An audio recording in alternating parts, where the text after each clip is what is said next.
અમે કીધું હતું કે ટેરિફના કારણે 1 લાખ રત્ન કલાકારોની જોબલેસ થશે, તો એની શરૂઆત થઈ ગઈ છે. ક્રિસ ડાયમંડના કાચા નગર જે ક્રિસ ડીએમ છે એ લોકોને અત્યારે 100 જેટલા રત્ન કલાકારોને છૂટા કર્યા છે.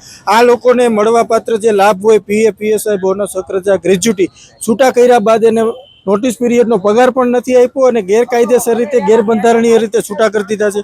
10 વર્ષ ત્યાં કામ કરે છે તો એને ગ્રેજ્યુટી મળવી જોઈએ, એને પગાર સ્લીપ પણ નથી આપતા, એને કોઈ પણ વસ્તુ નથી આપતા. તો આ લોકોને કોઈ કાયદાનો ડર નથી, આ લોકોને કોઈ તંત્રનો ડર નથી. માત્ર ને માત્ર આ લોકો કારીગરોનું શોષણ જ કરે છે, કારીગરોના અધિકારોથી વંચિત રાખે છે.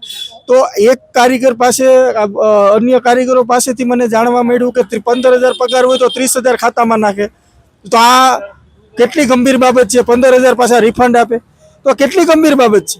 તો ઇન્કમ ટેક્સે પણ નોંધ લેવી જોઈએ. કારીગરોને ન્યાય અપાવવા માટે ડાયમંડ વર્કર યુનિયન હંમેશા તત્પર રહેશે અને આવનારા દિવસોની અંદર જે કાંઈ કરવું પડશે કાયદાકીય લડાઈ માટે અમે લડશું.